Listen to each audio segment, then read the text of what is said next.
God. See, it's talking about God. You love this song. Wait. I think you got it.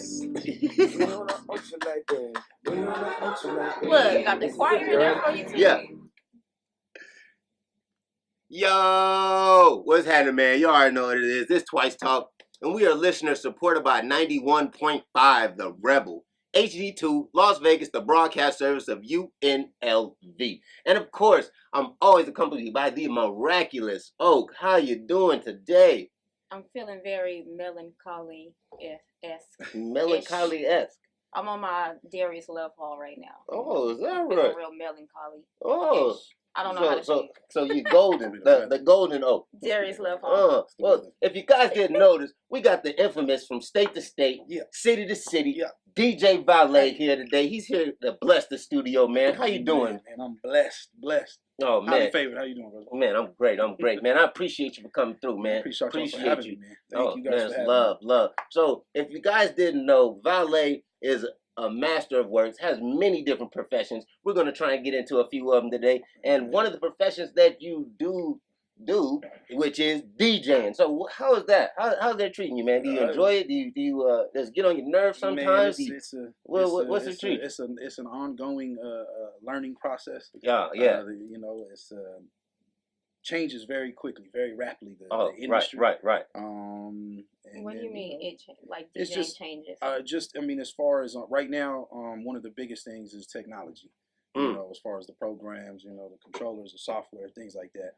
Got to stay up. This day and age, to be a DJ, you almost have to be some sort of a techie. Lightweight. You know what I mean? It's not so much.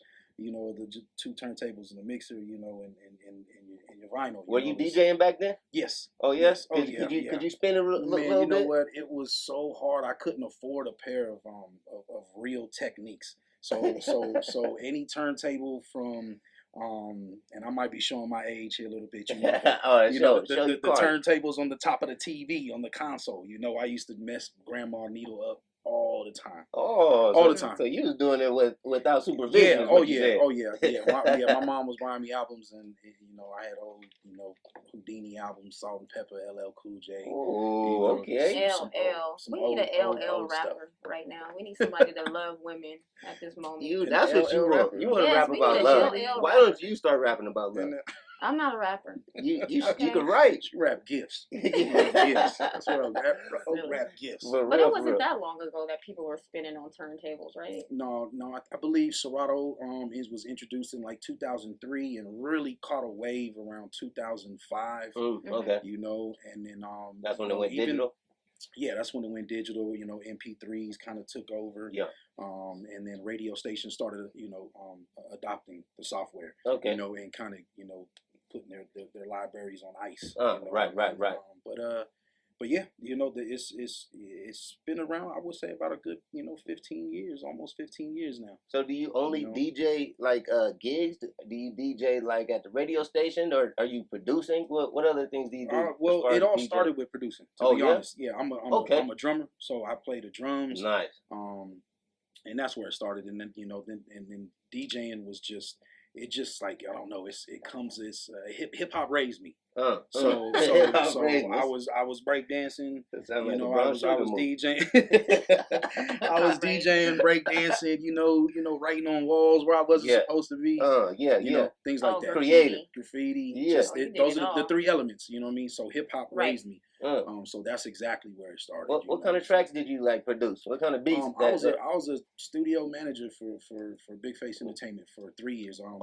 Brady Wells, who is a pioneer in this city when it comes to party promotions, club promotions. Brady Wells. Brady Wells, yes. They just he's still out there. He's still actually he got Vanity right now. Nice. So he's doing a lot of things with the movement. Chill, shout out to them. Yeah. Oh no, these guys have been around since Club 30 something, man. So whatever that is. I know. I'm showing my age. So you gotta act like you know what's going on. 702 was later. I remember that place. Club 30 something, man.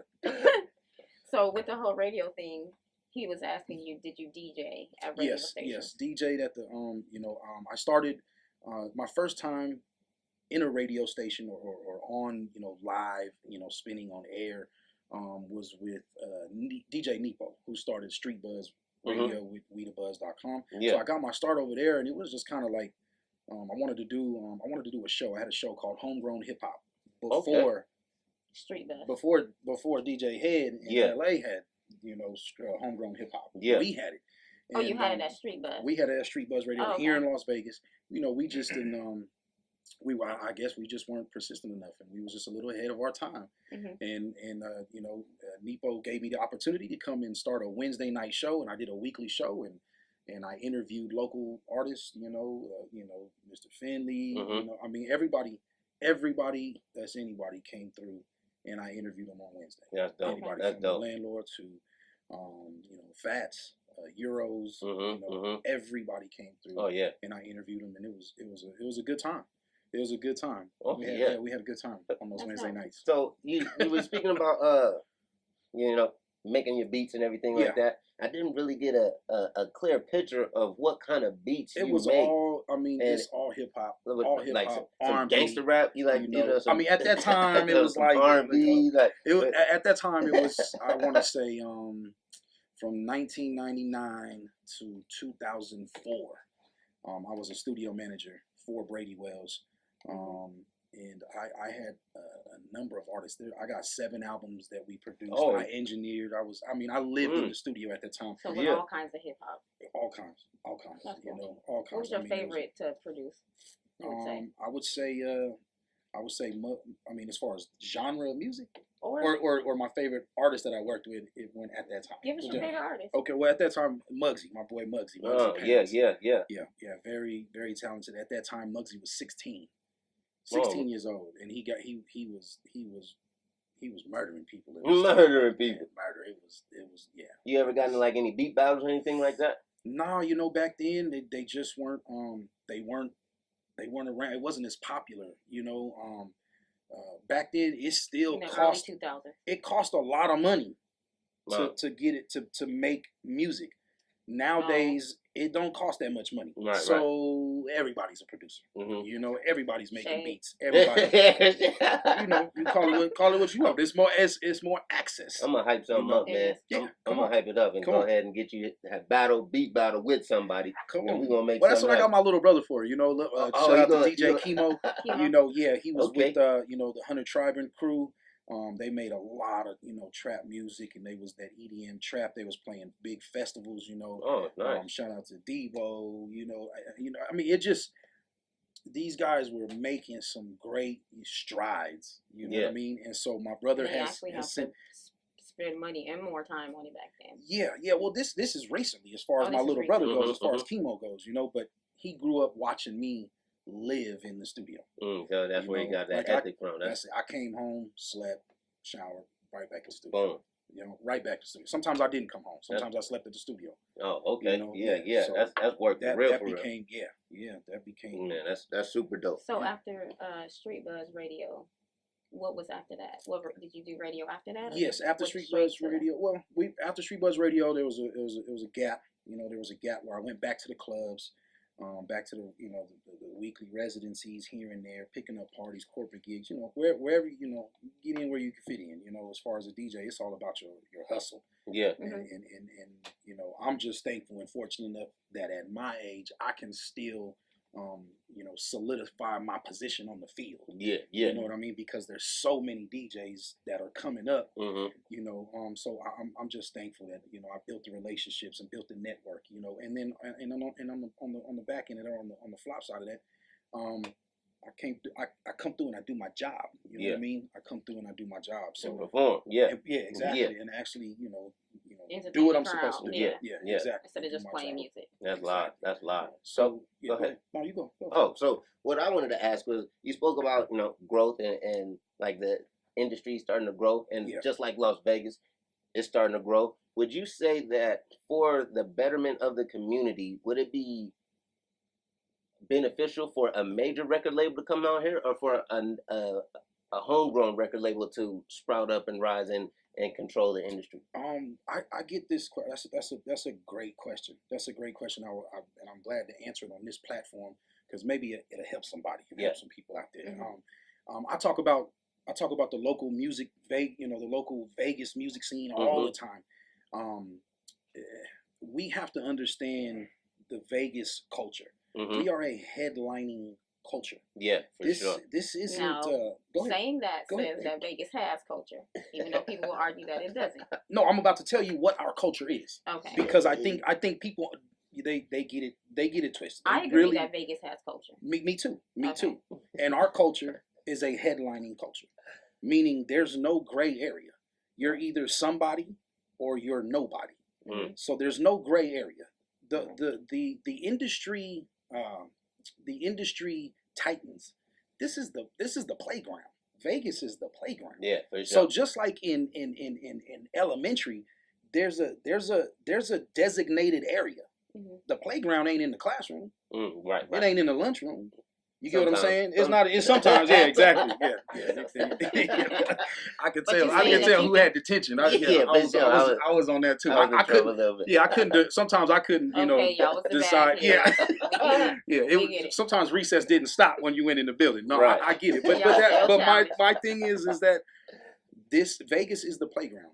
Yeah. There's you can bump shoulders with these people. You can, and you can feel like you made it, because I have felt that way before. I've spent, money that I shouldn't have in clubs, on bottles, on tables next to these people, and you walk out with this false, notoriety, this clout that you didn't earn. You get what I'm saying? You bought a table. You feel me? Like you had drinks next to table, folks. And so you leave thinking like, oh, we own, I made it, or I cheered, I poured, I had a drink with what's his name, like, come on, man, like that. It goes beyond that. So my thing is like I was saying before, Vegas is the playground. The work is done in Hollywood. It's done in LA, it's done in New York, it's done in Nashville, it's done in Atlanta, in Miami, you know what I mean? In these bigger markets. Vegas is such a small market, and you won't know that until you leave Vegas. Right. So when artists come to me, after having the experience that I have, I tell them, get out the city. Okay. Get out the city. You know what I'm saying? Because even if you look at just a few or a couple, if you look at Dizzy Wright, if you look at J.R. Castro, okay, these guys left the city and made something of themselves outside the city, and they had to do that in order for the city to accept them. You get what I'm saying? See, we knew they had talent. You don't think that hinders an artist?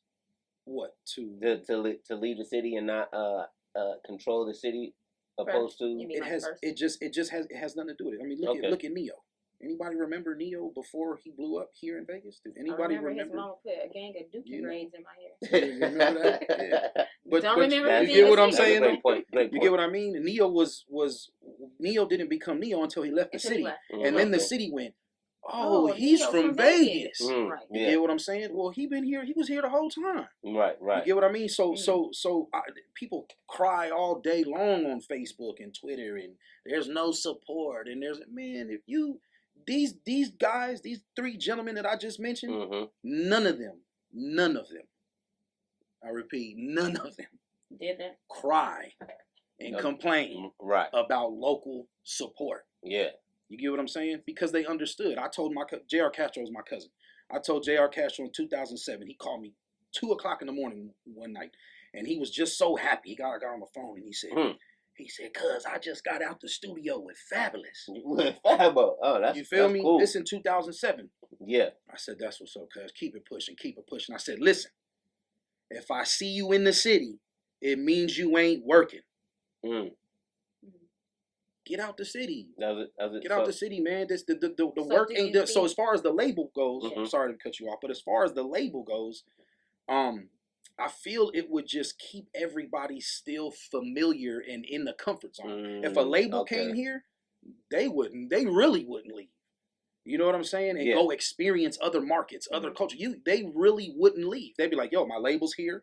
The strip is here. Dre's treats me like a superstar when I pull up. You get what I'm saying? Yeah.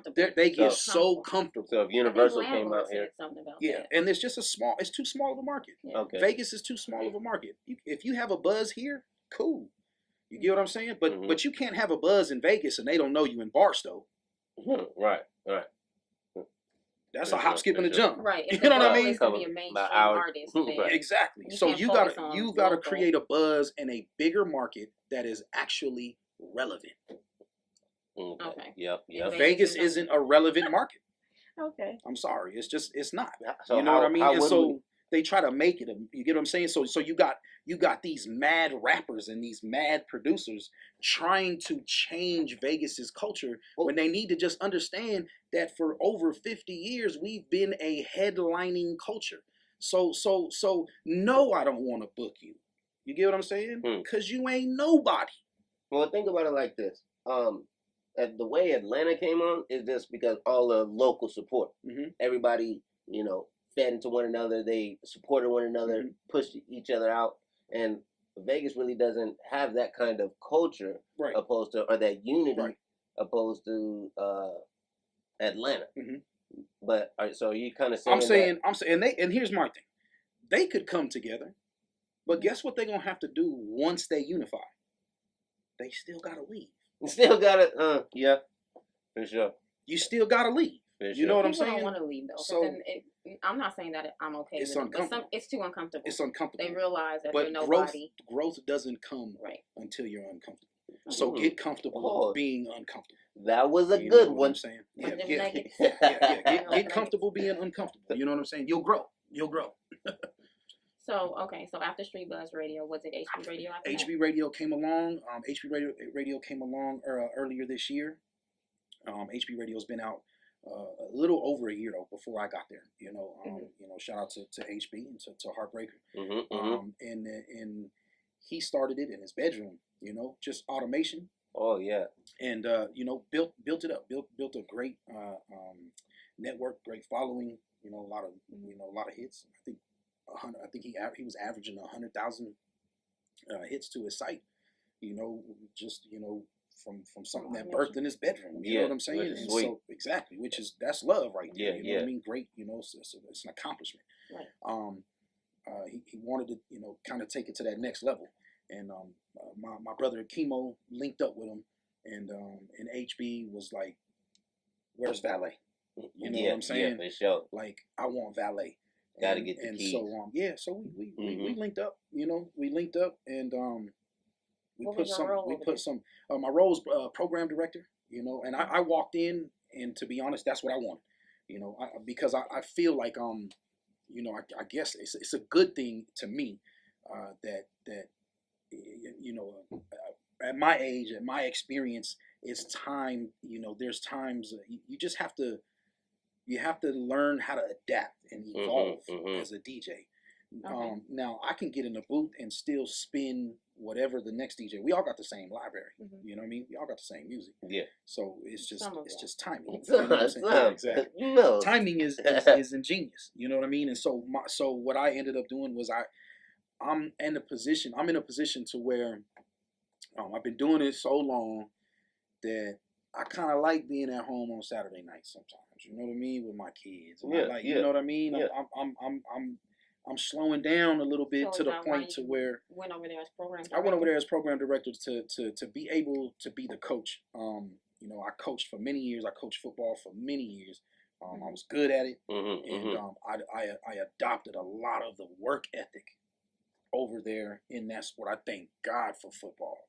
My family's hashtag used to be faith, family, football. You know what I mean? Because you said our lives, just literally revolved around football. Yeah. And so that was like the disappointing structure. It was. Okay. It was the structure of my family, most definitely. Nice. And I took all of that I learned over there from the kids. They learned a lot from me, but I think I learned more from them kids. It's crazy how much we learn from children. Yes. And yes, especially children who don't want to do nothing. Yeah, especially you know what I mean. You get a 7-year-old. You get parents who drop their 7-year-old off with you like, he's yours for 2 hours. Yeah, and he cried a whole practice, and he don't want to get hit, and you know what I mean. Yeah, and then by the end of the season, You got a dog. They was willing to jump in front of a bus for me. Yeah. Like, coach, what you put me in, coach? You know what I mean? That's what happened so, at HB Radio, though. I would say when you like over there, I feel like everybody was you built a culture. Over there. Yes. Well, and that's and going, you know, and kind of leading into it comes into leadership. You know, there's in leadership there's something called the law of influence. Meaning, if you can't influence anybody, you can't be a leader. Right. And one of the ways to test that out, one of the ways to test if someone is a good leader or not, is you ask them to create positive change.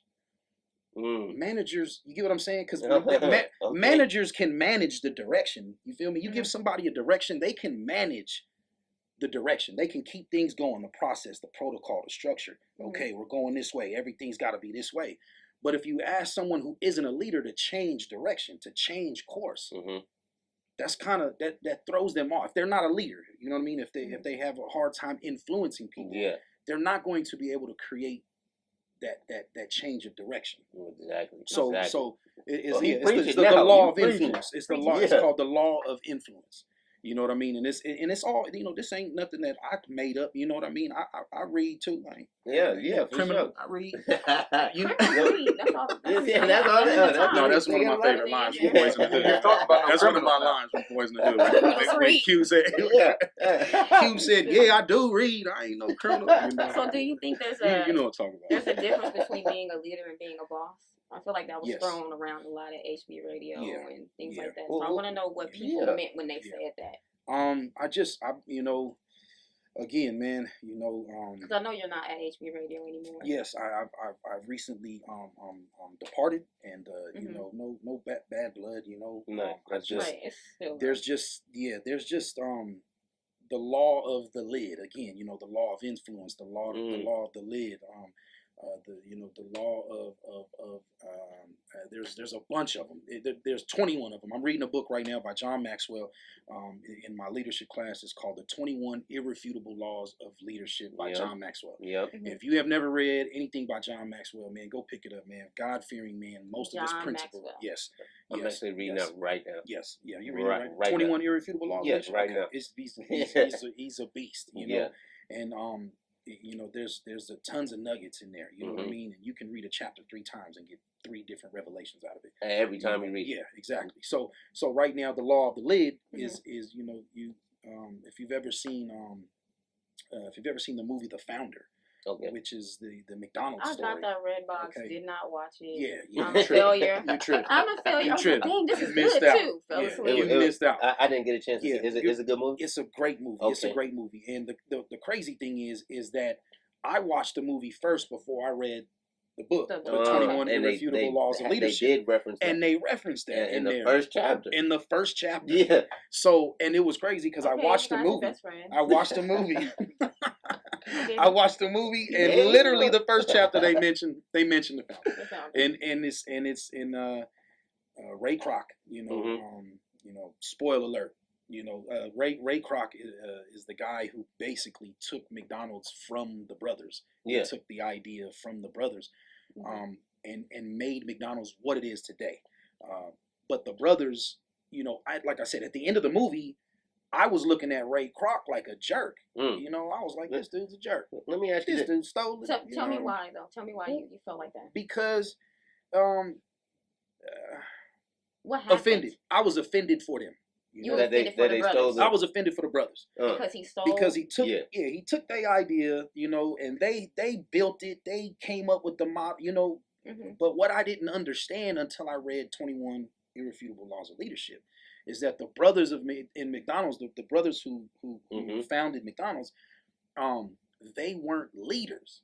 They were managers. They were managers. So they hit the lid. They hit the law of the lid. They couldn't understand why they couldn't grow anymore. Well, it was because they weren't visionaries. Right. They didn't, you know what I mean? They created something that was great, but they needed someone to come along to take it and make it better. Right. And they didn't want to give it to Ray Kroc. But Ray Kroc was like, yo, I see something. I got to go for it. And he did. Yeah. So what did he do? Did he buy them out? He bought them out. He did a bunch of stuff behind their back, but yeah, but saucy. But what the thing is he gave them the opportunity. Yeah. to hop on. Yeah. And they did. Mm-hmm. And so he ended up buying them out. And they got, for around that time, they got a substantial amount of money, over $2 million. Okay. And this was, you talking early 1950s or somewhere around there. Right. That's a lot of money. That's $1 for sure. Yeah.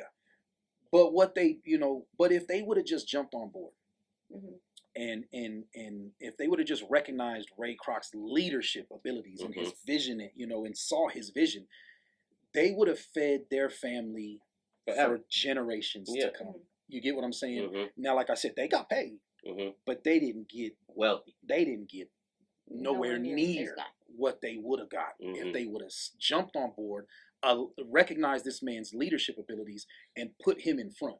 And see, and that's, to me, that's one of the biggest things when you're building a team, and I reference football because I was a defensive coach. So, I would get a team and I'd look at my team and I'd go, who can I do what with first? That was the question that I asked myself. Who can I do what with first? That sounds a lot like, what a leader's supposed to do. And we have a lot of leaders, that actually do tune in. And so we're going to speak or address a couple of leaders right now. Let's go. With that being said, what is like one quality a leader should try to avoid to make sure that the people that they are leading don't hit a lid? Well, are you talking about the follower? No, so say there's a leader, and the leader has about 4 or 5 followers. Okay.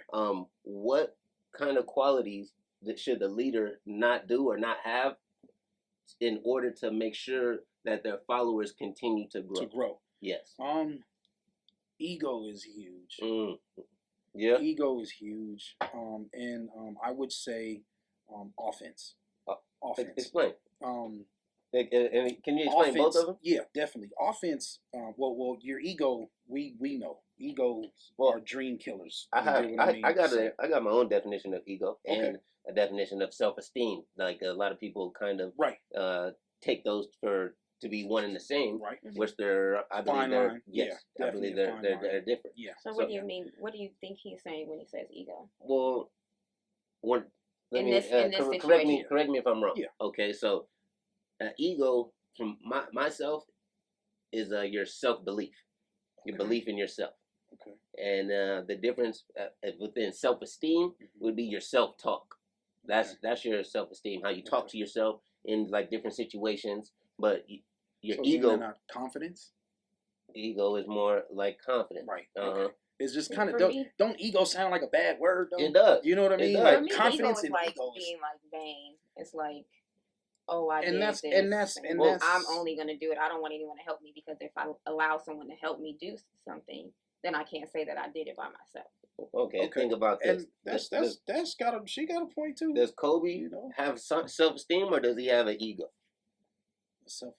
You can't ask me basketball players. Does Kanye have self-esteem? Does Kanye? If you ask me about Kobe, okay? Oh wow! Ask me about Kanye. Let's get off that.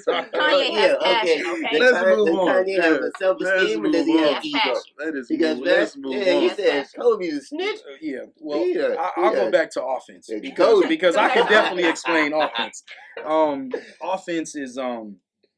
Offense is when people get offended. Yeah. And yes, and one of the things is you can't take offense to the sharpening.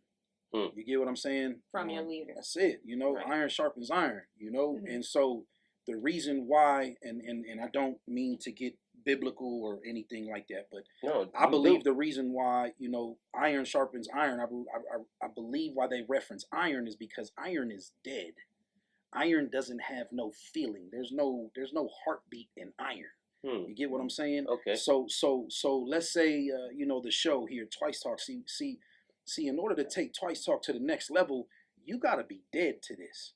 She gotta be dead to this. You get what I'm saying? Everybody in here that works behind the scene, they have to be dead to the vision, because it doesn't say a marshmallow sharpens a marshmallow. You get what I'm saying? It says iron sharpens iron. You know, iron is dead. There's no heartbeat. There's no feeling. So when you say so when I rub up on you, it might hurt a little bit, but I just need you to know that I'm sharpening you. You know what I mean? And in turn, you can rub back up on me and sharpen me. Yeah. You know, and that's the only way that we're going to become sharp. But if we walk around in our feelings all day, that's offense. You see what I'm saying? So I don't want to. Like sometimes trust comes into play. You don't trust everybody to sharpen you, right? Not everybody, but I mean at the same time, you can't allow your offense, you feel me, or your feelings to get in the way of the vision. The vision is supposed to be bigger than everybody in the room, you know, and we're supposed to be willing and able to adjust to continue to push the vision forward. As soon as somebody feelings is hurt, now granted, I'm not saying walk around and say what you want to say to people. You can't walk around. There's definitely, there's definitely respect level. Yes, there's definitely constructive criticism. There's you know what I mean. Way to talk to people. There's ways to talk to people, and usually, a good leader, a great leader, is very, he can communicate very, very well. He can break you down. He can build you back up. So just as quick as you are to sharpen somebody. You know what I mean? Or to constructively criticize somebody, you have to be just as quick to build them up and lift them up, pat them on the back and say, hey man, good job, way to adjust. That's exactly what we need for the team. You know what I mean? And so I learned all that. I learned all that coaching football. So do you think you're a great leader? I would like to think so. Yeah, I would like to think so. I believe. And again, I say that because I think I have a lot of people who tell me that. Yes. I have people who say you should be in the front. And I don't take that for granted. If that's a quality that God gave me, then I'm going to continue to build teams and call plays. Yeah. You feel me? And then execute. And so that's the third. You can be a great leader. You can write up plays. And then how well do you execute? You know what I mean? Yeah. Because you can't be in the huddle all day. Right. You gotta play. You gotta break the huddle and get to work. Yeah. Okay. So let me ask you this. Okay, so you spoke about criticism and construction. So within the culture of Las Vegas, do you think it is something that is in the culture where people criticize without construction and just because of the environment? I think that's bigger than just Las Vegas. I think that's social media. I think that's haters. Oh, you think? I think that's called hate. Haters. Oh yeah. Shade throwers. Like how? Like is that like? Is that does that kill whatever project we're looking for? And what do you mean? Like, say there's construction or criticism without construction. What kind of results or how does that I believe it depends on the receiver. I believe it depends on the receiver. If someone criticizes me unconstructively, yes. Do you look for good in it? Of course, and it has a lot to do with perception. And growth is growth is key. And as a kid, or 5 years ago, there's some things that people would say to me right now, where 5 years ago I'd be on their head because honestly, ready to fight. Honestly, I think that was, but I think that was a very, very one of my worst qualities. You know what I'm saying? Was that I misunderstood my passion for aggression, or that there was such a fine line between my passion and aggression. So I crossed it. Oh yeah, most definitely, most definitely, and that's the reason why I can speak on those Pop-Tart type of men, because it takes one to know one. Right. It takes one to know one. So and you have way too much patience for people like that. I'll just say that because I don't have the patience. Right, but I think you've known me. To people like that, you and do I'm got patience, but you've known me. I think you've known me. I have patience, but I just don't tolerate a lot of stuff that I just can't. You kind of know me in a different light right now. Right. You know what I mean? I've definitely had some spiritual growth over the last 3 years that has helped me tremendously in my businesses and the way that I communicate in my marriage, the way that I communicate with my kids. So there's been some growth. Thank God. Mm-hmm. You know what I'm saying? Yes. You feel me? There's been some, because there's a lot of bridges I believe that I burned before. Mm-hmm. You know, and people were like, man, I ain't working with Valet. Valet crazy. You know what I mean? Like, he just, you know, I guess sometimes my passion made people nervous. Mm-hmm. You know what I mean? Because I believe they mistaked it for aggression. Mm. Oh wow! Yeah. So yes. So but you were really being constructive. I was being very, very passionate about. Very passionate. Passionate. You heard that word? You know what I mean? I'm very, like Kanye passionate. Is that what you're telling me? Yeah. So you left HB Radio. I did. Yes. And it was because of issues between you, and management issues, leadership issues, things like that. You know, just direction. You know, and then you know, it's just you know. What did you learn about yourself from that experience? Like, is there something that you feel like you need to fix when it comes to communication? I think business? My value. Mm-hmm. I think right now my value, and I think that value of yourself. Yes, and it just what I'm worth, what I bring to the table. Yeah, you know, that has allowed me to that's allowed me to. Weird. Who's that? This is nothing. Go ahead and answer it. Let them. I don't even have answer it. Let's bring him on the show. Let's bring him on the show. Now we want the tea. We want the tea. Oh my gosh. Okay, so you said that it's popular. Right. You bring a lot to the table. I bring a lot to the table, and okay. I don't, you know, and I think I know exactly what it is that I bring to the table and what I don't bring to the table, and so you know, I'm you know, because I'm not going to, you know, boast myself up or, you know, or to say that I can do something that I can't. You know what I mean? So because I don't want my time wasted, I'm not going to allow myself to waste anybody else's time. Right. You know? So you knew you didn't fit there anymore. That's it. It's time. Okay. It's time to go. It's time. It's this is what I value myself at. This is what I'm giving. So I'm very, you know, I've learned a lot about the power of exchange and value for value. So just reciprocation. It's supposed to come back. You know what I mean? What if I'm putting this much in? It's got to come back. You know, and so always. And so if you're putting more in than what you're getting back, that's when it's time to evaluate the situation. Okay. You know what I mean? Or your position in the situation. You know, because you can stay somewhere and still be valuable. You get what I mean? Yeah. You just want to make sure it's an even exchange. It's value for value. You know what I mean? And so because it wasn't even, I removed myself from the equation. You know what I mean? And so now it's time to get to work. You know what I mean? So what's next? Yeah. A bunch of stuff. You guys know I'm at a local cantina, Supreme Saturdays, right here. Shameless plug. Y'all see that? Yeah. Supreme. No. If you get there early enough, you can have those tempura avocado tacos. Tempura avocado tacos. Is that right? Yeah. Super good. I'm at local cantina. Back at Town Square. Town Square is where is where I kind of really solidified myself as a DJ in the city of Las Vegas. With DJ Franzen, back in the day, and at that good old Cadillac Ranch. Cadillac Ranch. All the ratchets, hood ratchets going there, man. They used to call it Cadillac Ratchet. You know what I mean? Walking there, but yeah, that was that's where it started. Yeah, exactly. Yeah, and somebody on the bull who shouldn't be on the bull. And then they're gonna throw you off on purpose. Yeah, exactly. No, we had a good time there, man. I had a great time. I met some great relationships. Business relationships were started, and it's crazy because it's come back full circle. Yeah. And so here we are 7 years later, and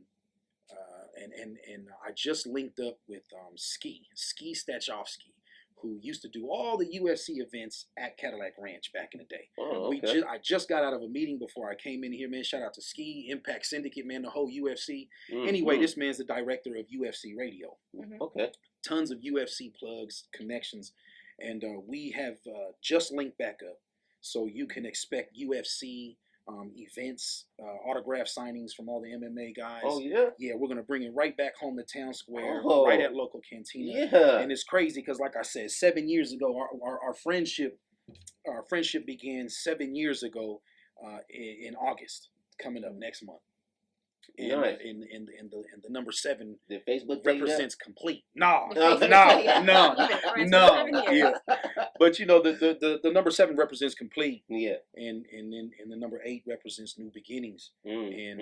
For us to have, you know, me and him have had, you know, we separated. Of course, Cadillac Ranch closed. We went, you know, he moved up to Washington, did a bunch of things, was running a UFC gym up there. Yeah.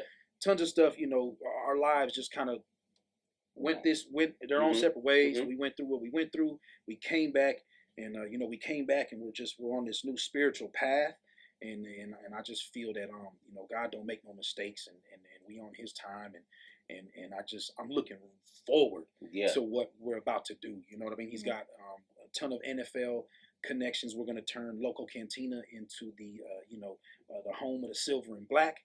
And home of the silver and black. Home of the silver and black. You know, I'm looking forward to some great tailgate parties in the parking lot of Town Square. I mean, man, you know, so you know, the Loco Girls, we're about to start the Loco Girls, which is basically you know, how, you know, Hooters has their image and Twin Peaks has their image. We're gonna start the Loco Girls. Oh yeah. Bring our own That'll be a good image, you know what I mean, and really and really play to that. So a ton of branding. Like branding. It comes back to Neon Jungle. Neon Jungle Group. Wanted to ask you about that. Yeah. So Neon Jungle was birthed, you know, about 9 years ago in the living room. Okay. Me and my brother was chopping it up, and you know, I'm a Vegas boy. I'm born and raised. My mother is born and raised. So I never called Las Vegas Sin City. Okay. That's like a new term. You feel me? Vegas is Neon Jungle. The Neon Jungle. That's the Neon Jungle. Yeah. Yes. That's what Vegas is called. Like, before it was called Sin City, it was called Neon Jungle, like the mobsters. Yeah. Like, you get what I mean? You got the concrete jungle. You know what I mean? It was the Neon Jungle. That's what it was called. Me and Smiles was having a conversation about what if the streets was an actual jungle, because in the jungle, like, it's, for real, we had to. Yeah, hold on, man. Did y'all stop at the dispensary before y'all had this conversation? That sounded like a conversation after a dispensary stop. It may have been an elevated conversation, right? But like in the jungle, like, you know, you got the king of the jungle, the lion. Yes. And then what happens? You only get your reign as the king for a couple years, because you know what's going to happen. You got all your lionesses, but there's going to be another young Thundercat coming in, and he's going to try to knock your block off and take all your chicks. That's it. Like, he's taking them all. Like, and then what you going to do? Right. It's like, if you getting old, you know. Sound like a jungle to me. It sounds like a jungle to me. It might be right now, huh? It's still a jungle. He's married. He's married. He's not worried about throw that out there. Go ahead. Tell him. Yeah, shout out to the wife too. That's love. Hopefully they watch it. Love. Working with you, you always reference being married, and you know, your wife. How important is it that people know that you're married? And your role as a husband. You know, she.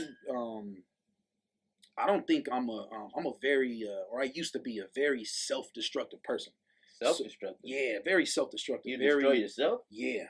Like not even like purposely. It was just my choices, my decisions. Okay. You get what I'm saying? Yeah. So I was a very self-destructive person. So I don't think I'm too. I don't think I was too good by myself. You know, I was single. Too good, you know what I mean? Right. Like, I just wasn't that. I think I got the same issue. Yeah. I don't think I'm too good. You know, and so I mean, God, blessed me, man. You know, He blessed me with that help meet. You know what I mean? Yes. And I just, someone who's been through what she's been through and can still smile the way she smiled, man, that was like, whoa. You know what I mean? Like, you feel me? Like, when we first met, that was what it was about. You know, I was like, how is this girl so positive?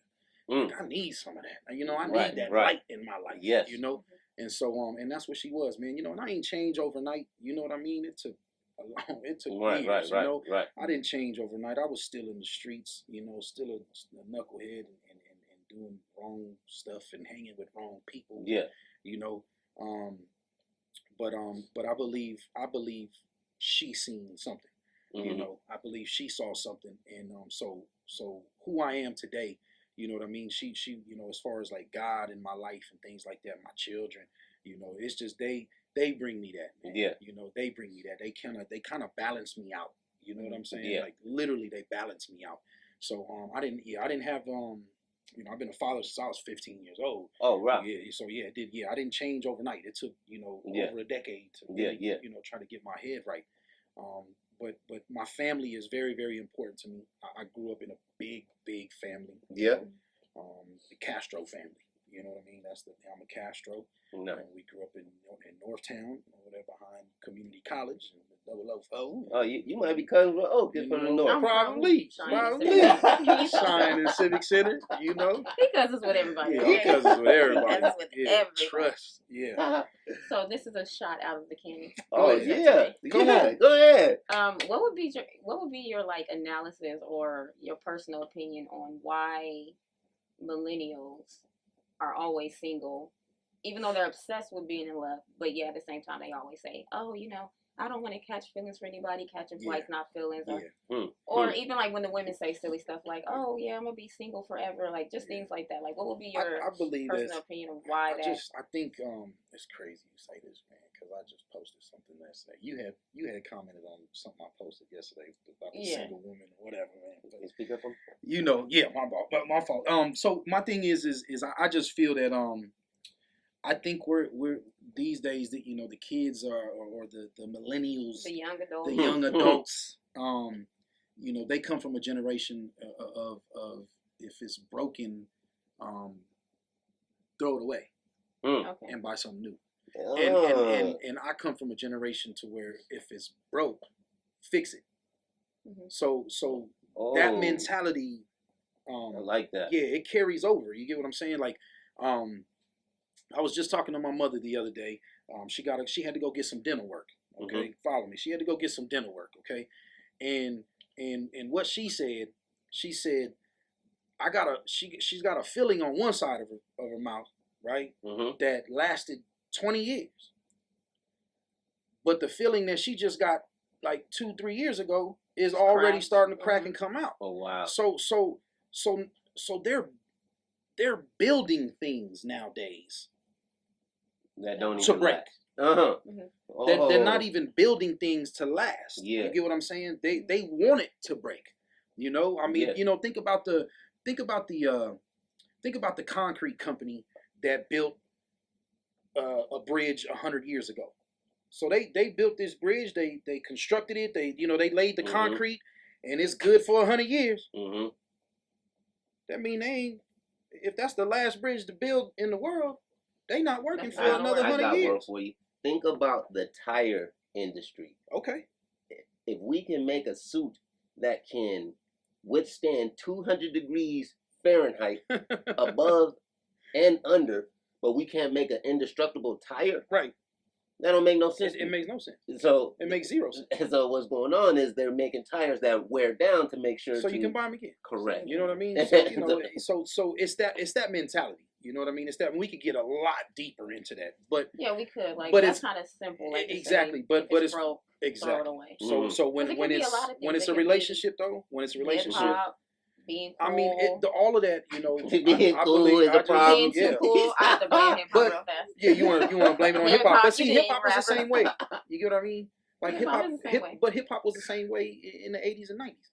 We was glorifying. Because the music a bunch of stuff. back then, they actually act like they liked the women. They didn't just have a woman laying on the back of the background and somebody. Have you seen a Tupac video? Have you seen an Ice-T I seen a Tupac video, and he's dancing with the women. He's dancing with the women instead of Lil Wayne just standing there. You ever seen a 2 Live Crew video? Yeah, come on, man. No, I haven't seen a 2 Live. You know what I mean? Yeah. I mean, 2 Live Crew, Ice-T. These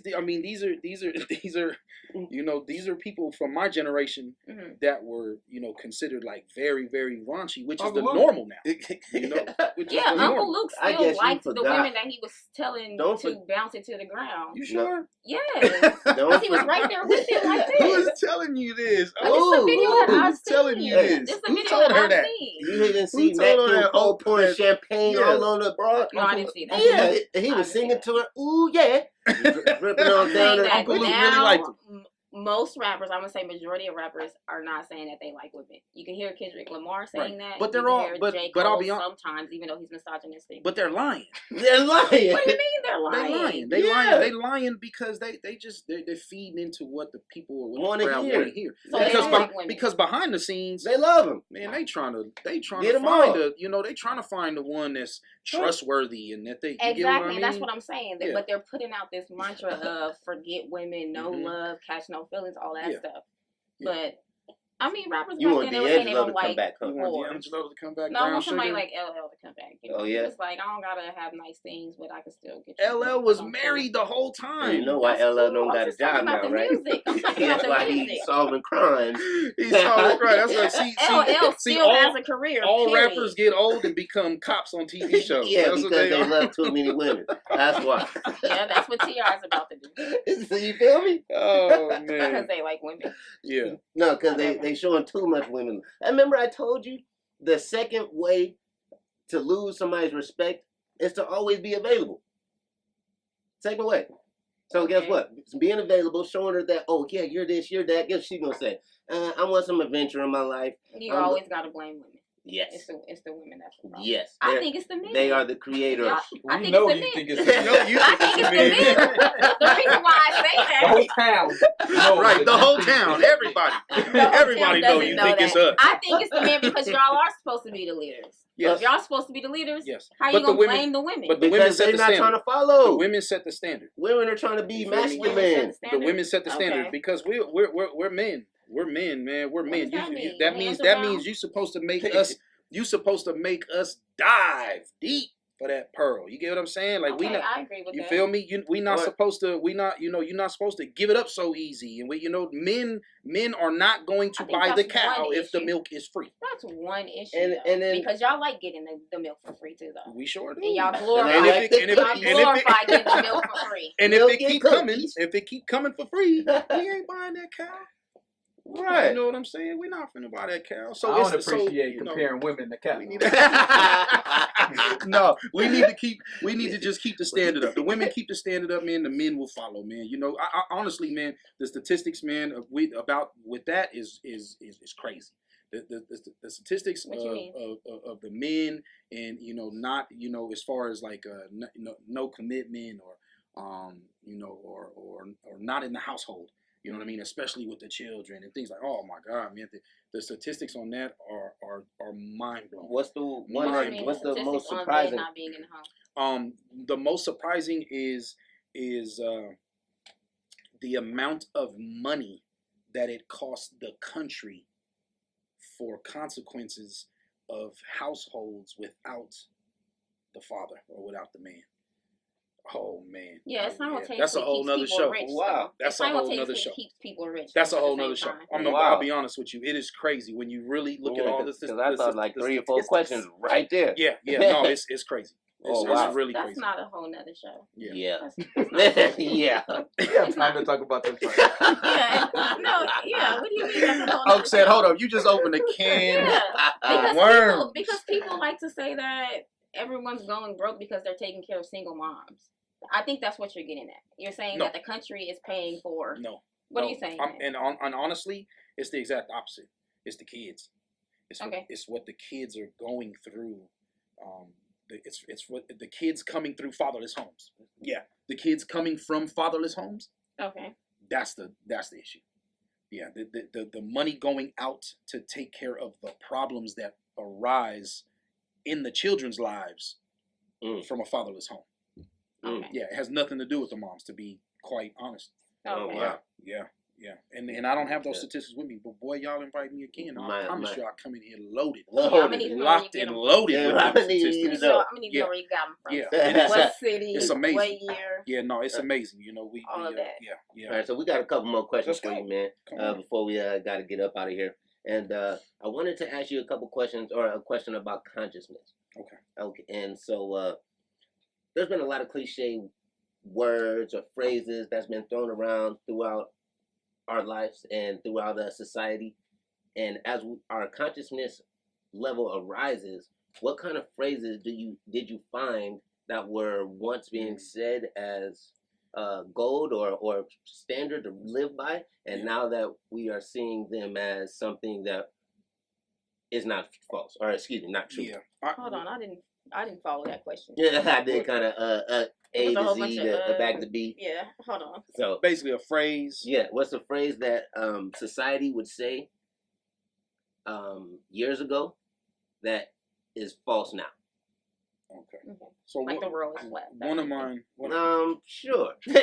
You know, if we want to go, So hold on, put the lid on that can too. Yeah. Put the lid back on that can too. Like the world is But flat. That's like talking about the Easter Bunny. Y'all not Right. gonna keep chatting me, okay? So, no. I think I mean for me is and it's because I was told this growing up, and then I turned around and used it to my kids, which was do as I say, not as I do.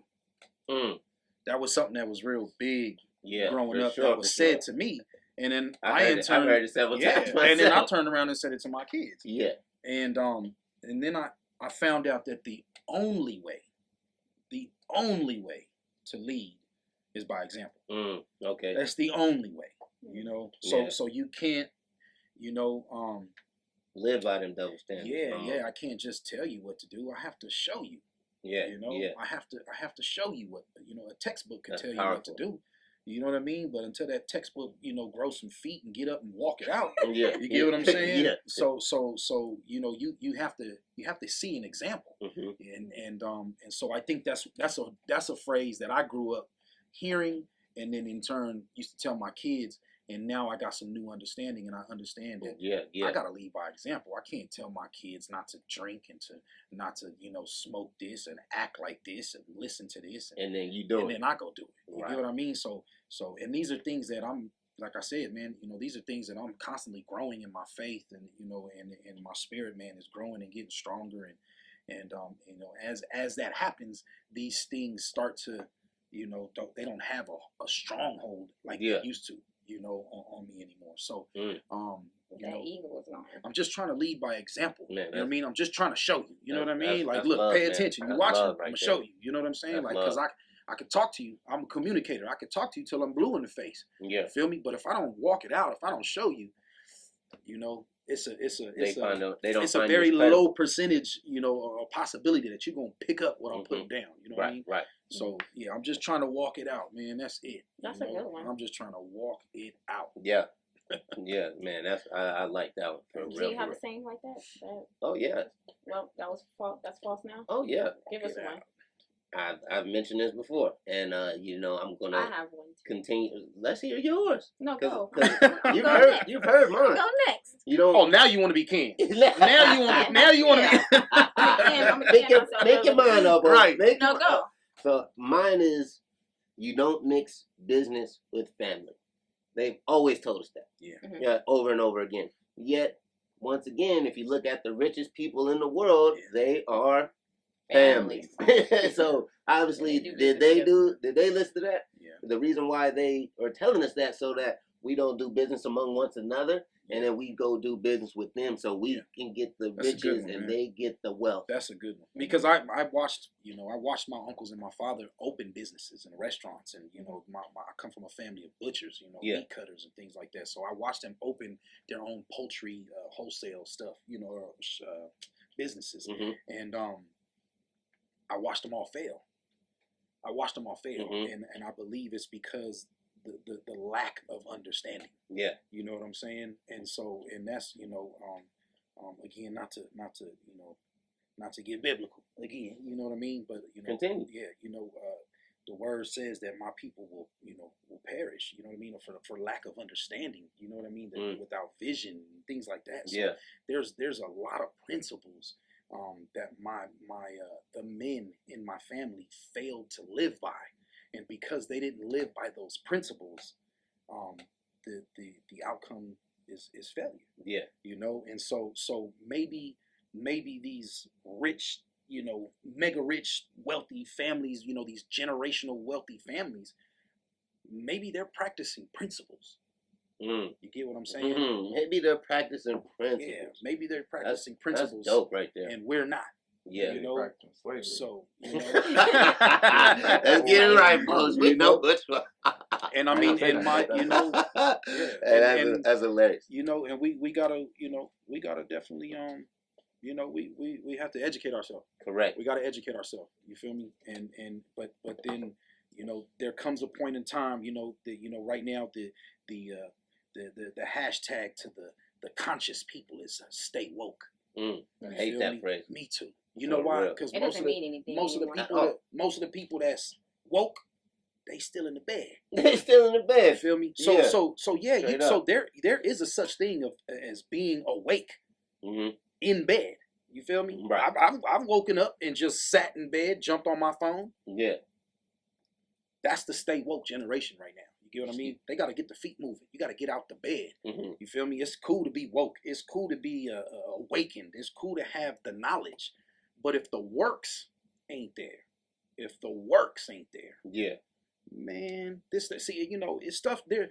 Information is supposed to be transformational. Right. You get what I'm saying? Just having the information, man. What you doing? What you gonna do with it? You just gonna be this tree of knowledge and just tell everybody what you know? Nothing wrong with it's nothing. Information. But it's supposed to be transformational. Information is supposed to be transformational. That's why they give you the information so that you can transform. But without it, you can transform. That's why they give out that information. But at what rate are people being transformed? See, just having the knowledge doesn't mean you're transformed. You have to walk that out too. I'm not saying the people that's giving the information. I'm saying if people are giving out information, the transformation comes from the people that they're giving that information to. But they have to walk it out. So giving that information is not like frivolous. Right. I'm just saying. For me to know everything. That's a work in itself, though. But just for me to know everything, I'm talking about the receiving end. I'm talking about the people receiving the information. Okay. Once you receive that information, what you do with it? Right. What you gonna do with it? You get to work. You just gonna go tell somebody else, and then they gonna tell somebody else, and you gonna be on Facebook arguing and that's one dimension that you see. No, I'm just saying that's a big dimension. But I'm just saying that's one dimension because we don't know what people are doing. Huge. Social media. We don't know what people are doing in their private lives. We just know what they put on social media. Let me tell you something right now. If people in their private lives is doing something transformational, they are going to put it on social media. Sometimes. Because if they're putting the little things up there, then why wouldn't they put that stuff up there? And it still depends on where they're at in that transformation or that work. They can be in the beginning stage. True. Everybody's not going to post their business license like everyone else or whatever. The thing is, though, is that right now, when you just take a step back and you look, you have a bunch of informed people. We're in the day of, it's the information age. I mean, it's everywhere. You can get on Google, it is there. The information is there. So what we have right now is a generation of informed people going, I'm woke. You woke? Cool. I'm woke too. But we not working. But ain't nobody working. Yeah, I think that's too broad to say that nobody. And it is, and you know, I'm not talking about everybody. It's people out there really putting some work in the community, making some change, leading by example. But I'm saying because if everybody that's on social media or if everybody receiving this information would transform, we wouldn't have the problems that we have. Transform. Many would be. Don't just hoard that information. Use it to transform yourself, your perception, the way you treat people, the way you get what I'm saying. Really, really transform. And so that's my thing. You know, like I said, I believe social media keeps people stagnant. See, back in the days before social media, if you had a problem, let's say you had a daddy issue, okay, and you go to see a psychologist, they might tell you to write a letter to your daddy. Write a letter to your daddy. Tell him how you feel. Put it in this envelope. Put a stamp on it. Send it out. It's therapeutic. Yeah, it's therapeutic. No, that is a practice. That is really a practice in psychology. Write it out. Right. So because you release it. Yeah. So social media, what we doing all day? We writing it out. And so we see something that happens on something that happens to us or to our communities or just some injustice, and we get on social media and we write about it. And then Yeah, once we're I done just- writing, we get it out. We're cool. Yeah, but I think God, that I think I needed to get that out. See, yeah, that you're keeps us comparing that to a time before stagnant. social media, though. Mhm. That doesn't mean that people weren't doing that before social media. No, but that I'm doesn't mean saying that people weren't sitting around having conversations about things that they didn't like and still didn't do anything. I just believe they It's got just to work. now. I just believe they got to work. They got to And work and they people are got to getting work to work right quicker. now. They got to work and they got to work quicker. Yeah, More but that's- there was more structure, there was more unity there back when there wasn't social media. And But you because can't really say there was more unity back then. I just Because know that the 'cause things it's that too are going easy on, to unify right now. the things So that you were can't going say on that. back Easy to then, unify right now? It's way more. I can get in touch with people all over the world. It's easier for us to unify right Is now. that but unity? that's the problem. Nah, yeah, No, I- I'm saying if I wanted to get in contact with people, it would be easier. Right, but to that's do the so. that's the problem. I Because don't see, there's know no if that's value. unity. There's no value in social media. It's free. It's free. There's no value in social media. See, back then you wanted to reach out, man. You gotta write a letter. You gotta find the address. You gotta buy a stamp. You gotta take it to the mailbox. You see what I'm saying? There's value in that. So, and then on the receiving end, when that person receives that letter, they understand that the person that sent it So you're saying put because there's value less in that. effort in social media, Exactly. people don't value Most it the same definitely, way. it keeps people stagnant. Okay. It keeps it. The injustices that are going on right now, if this stuff was going on 20, 30 years ago, we would be in them streets. 100%. 100%. But we are not in the streets because this is our street. 100%. 100%. Whoa. Hey, that's I really deep, don't but think I don't blame I- social media for why people aren't in the street. I think it keeps us stagnant. It's a reason why we're not in the street. There's way too many people. There's When too many people are in social the street, media. people dumb There's down just to too many protest. social media activists that I see on my timeline when an injustice happens, and I mark them. Oh, for I real? mark them, and I say, I want to see what they doing in 6 months. It's just that now they know how to handle us. Back in the civil rights age, And we allow them. they didn't know how to handle us back then. Yeah. Now they know how to handle us. Yeah. Now they know how to use media against us. With Back memes? then they didn't. with Right. them memes. So now they're I ready. believe we're too smart. Right now, I just believe we're too smart to allow this to happen. But it's happening because it's a comfortable place. So we gotta start getting It's uncomfortable. We gotta get uncomfortable, man. Get Yeah, off for social sure, media. for sure. When you gotta get up, out of your house and drive over to your friend's house to watch the news together and then talk about the injustices that are going on in the country. It brings value, man. But when you can just grab your phone and go on 3 different, platforms and voice your opinion, and then you get these likes and these comments, and everybody's like, yeah. That may be enough for some people. Man, that's enough for most.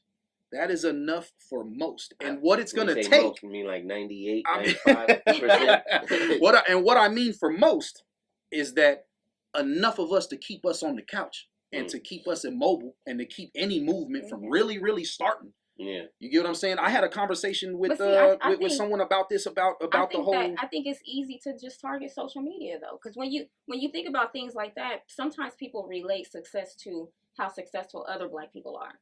So now they just say, okay, we're not doing that bad because this guy's on to TV, or this person, or they always root it back to Black people aren't doing so bad. And I'm gonna use this to reference Black issues right now. No, you good. So it's more than social media. It's not just Most definitely. it's more than social media. So we can't just say it's because of social No, media. I'm not saying I'm saying it. Social media is paralyzing us.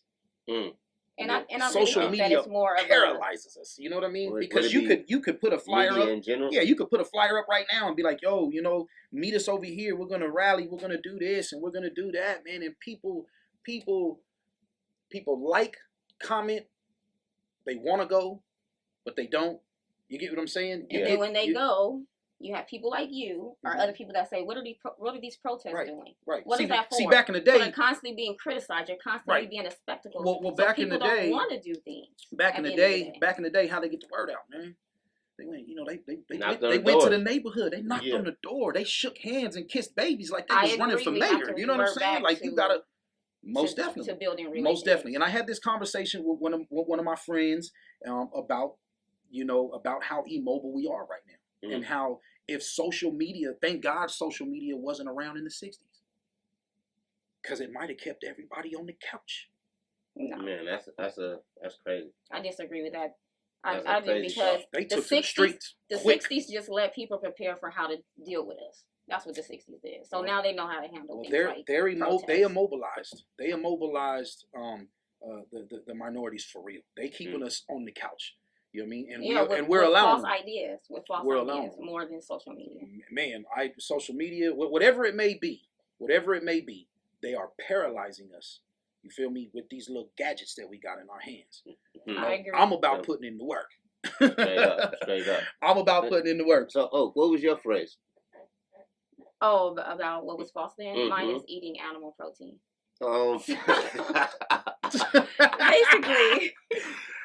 Basically, okay, so doing my little research. Animal protein. Nobody is going to be protein deficient unless you're like anemic or bulimic. Okay. You always get protein from plants, and you're going to get protein from plants that are in animals. That's where you get the protein from. You're not going to get protein from meat. What you get from meat is more like minerals, vitamins. Right, and people eat the wrong meat. You're supposed to be eating organs if you're going to eat meat. So you should be eating livers. Hearts. Yeah, stuff.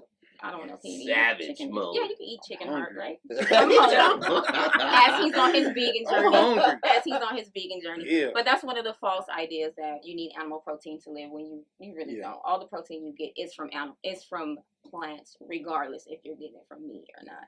Oh yeah. I've been trying. Because you're getting the protein from the plants go that into the this animal thing ate. slowly.